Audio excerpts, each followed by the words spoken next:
আমাদের লামডিংয়ে কিন্তু শীতলা পূজা শুরু হয়ে গেছে, আর মাত্র 2 দিনই বাকি। দেখতে দেখতে 6টা দিন কেটে গেল এই পূজার। তোমরা যে ভিডিওটা দেখছো সেটা হচ্ছে 4র্থ দিনের। সেদিন আমি গিয়েছিলাম পূজা দেখতে, আর সেখানে বসেছিল এক বিশাল বড় মেলা, যেটাকে আমরা বসন্ত মেলা নামেও চিনি। আজ আমি সেই মেলাতে ঘুরতে যাচ্ছি, আর চলো তোমাদেরকেও মেলা ঘুরিয়ে আনবো। আজকের সকালটা একদম ব্যস্ততায় ভরা ছিল। একটার পর একটা কাজ শেষ করতে করতে অবশেষে একটু সময় পেলাম শ্যুট করার জন্য, কিন্তু শ্যুট করতে করতেই কখন যে বিকেল হয়ে গেল বুঝতেই পারিনি। তাই আর দেরি না করে তাড়াতাড়ি ফ্রেশ হয়ে নিলাম, কারণ আজ কিন্তু প্ল্যান ফিক্স, মেলা ঘুরতে যাবই। অনেক দিন ধরেই ভাবছিলাম আমাদের এখানে তো শীতলা পূজা শুরু হয়ে গেছে, কিন্তু আজ যাব কাল যাব করতে করতে 4 নম্বর দিনে চলে এলো। তাই আজ আর মিস করা যাবে না। তারপর তাড়াতাড়ি রেডি হয়েই বেরিয়ে পড়বো মেলার দিকে। Hello everyone, get ready with me for the বসন্ত মেলা. Let's get ready together before we go. আজকে বসন্ত মেলা যাবার জন্য আমি এই ড্রেসটা বের করেছি, এই জিন্সটা পরবো। ড্রেসটা কিন্তু আমি আগেও পরেছি, এই পয়লা বৈশাখে আমি পরেছিলাম। তো আজকে যাব, কিন্তু মেন হচ্ছে আমাদের উদ্দেশ্য যে আমরা মেলা থেকে কিছু শ্যুট করব সুন্দর সুন্দর। তো এই জন্য আমার বেস্ট লেগেছে শ্যুট করার জন্য এই, কারণ এখন প্রচণ্ড বাইরে রোদ গরম, আর একটু মানে দিনের বেলা করে যাচ্ছি, বিকেল টাইম এখন 4টের মতন বাজে, তারপরেও অনেক রোদ। এই টাইমটাই একটু সিলেক্ট করেছি, কারণ এই টাইমটাতে অনেক সুন্দর সুন্দর ভিউ থাকে। দিনের বেলা একরকম আর রাতের বেলা একরকম, তো আমরা দিনের বেলাটা কিছু ক্যাপচার করতে চাচ্ছিলাম। তো তার জন্য এখন রেডি হওয়া, আর এই গরমের মধ্যে এইটাই আমি বেস্ট লেগেছে। মায়ের দর্শন করব, প্লাস মেলা দেখবো, ঘুরবো, আর অনেক কিছু তো তোমাদের সাথেও শেয়ার করব। রেডি অলমোস্ট হয়ে গেছি, মেকআপ ডান হয়ে গেছে।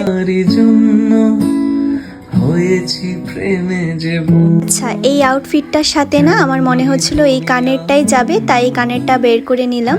আর দেখো তো, এই আউটফিটটার সাথে এই কানেরটাই যাচ্ছে না? যদি কখনো একান্তে ফুল মেকআপের পরেও মনে হচ্ছিল কিছু একটা তো মিসিং আছে, আর এই ছোট্ট আইলাইনারের টিপ দিতেই পুরো লুকটা একদম 4 চাঁদ লাগিয়ে দিল। This is my final look. How I look.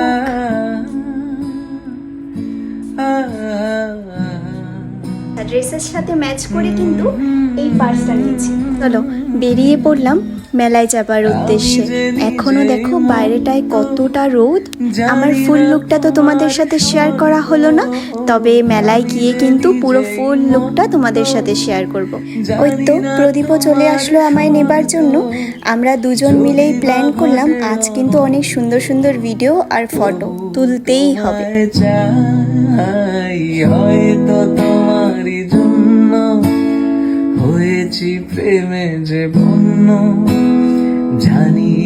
এই তো দেখতে দেখতে আমরা মেলার খুব কাছাকাছি চলে এসেছি, আর এইটা হচ্ছে একদম প্রথম গেটটা। মেলার মজা কিন্তু দিনের বেলা থেকে রাতের বেলা বেশি। লাইটসগুলো জ্বললে পড়লে তার সৌন্দর্য যেন আরও বেশি বেড়ে যায়।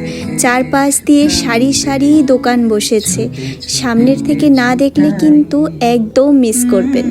চলুন এবার মেলার ভিতরটার দিকে যাই। যতটা কাছাকাছি আসছি ততটা যেন এক্সাইটমেন্ট আরও বেশি বাড়ছে।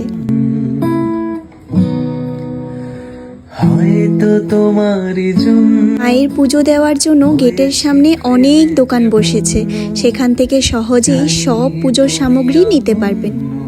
গেটটা দেখুন কি দারুণ বানিয়েছে, আর ভিতরের এন্ট্রেন্সটা এবার এত সুন্দর করে সাজিয়েছে যে চোখই সরানো যাচ্ছে না।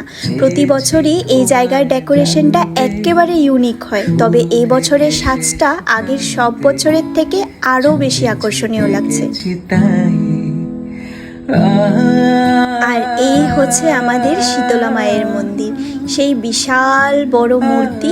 চলুন আপনাদেরকে দর্শন করাই, সাথে নিজেও দর্শন করব।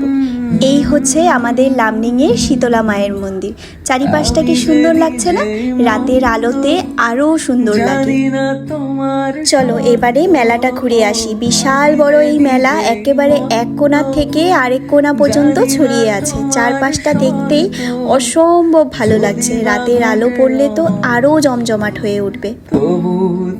তোমায় চাই হয়তো চলুন বিশেষত যেই জিনিসগুলোর জন্য এই সময়টায় আসা সেইগুলো আগে কমপ্লিট করে নিই। সুন্দর সুন্দর কয়েকটা ভিডিও আর ফটোস ক্লিক করে নিই।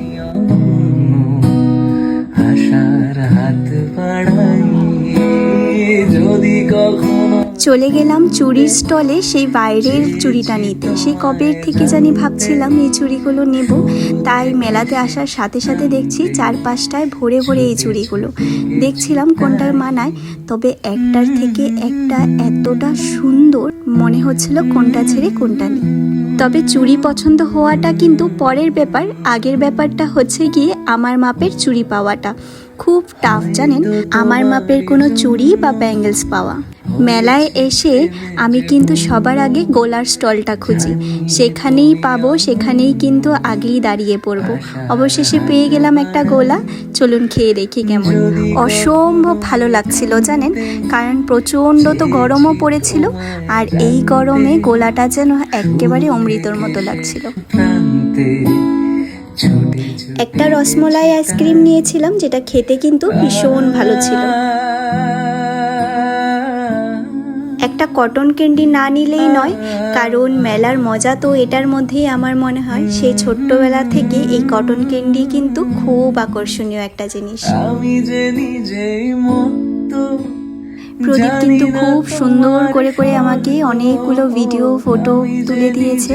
চলুন এবার মেলা থেকে বের হই, যাবার আগে মাকে আরেকবার দর্শন করে নিই। আচ্ছা, ছোটবেলায় এই কটন ক্যান্ডিটা কিন্তু অনেকেই আমরা খেয়েছি জানো তো। আমাদের বাড়ির পাশে কিন্তু এক দাদু এই কটন ক্যান্ডি নিয়ে বিক্রি করতে আসতো, সেখান থেকে অনেক আমি কিনে কিনে খেয়েছি। তবে এখন কেন জানি না এত একটা ভালো লাগে না, তার টেস্টটা যেন একটু অন্যরকম লাগে।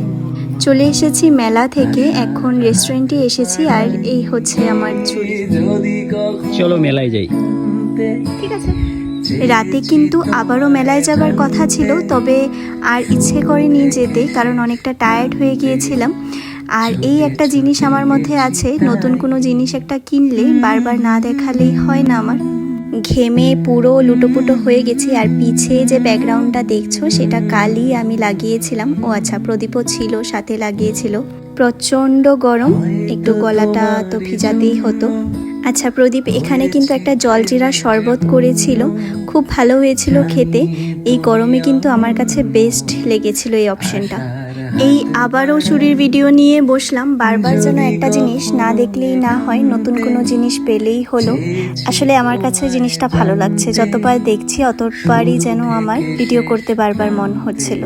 বাড়ি যাবার আগে আমাদের পছন্দের এক দোকানে গিয়েছিলাম, সেখানে আমরা তো প্রায়ই যেতাম, এখন তাও মাঝে মাঝে যাওয়া হয়। সেখান থেকে একটু চপ খেয়েছিলাম, তারপর চললাম বাড়ি থেকে, অনেকটাই লেট হয়ে গেছে। চলুন বাড়ি ফিরে এলাম, এখন একটু ফ্রেশ হয়ে নিই। সারাদিনের দৌড়ঝাঁপে না অনেকটা টায়ার্ড হয়ে গেছি। আশা করছি আজকের ভিডিওটা আপনাদের অনেক ভালো লেগেছে। তাহলে আজ আসি, চলো টাটা।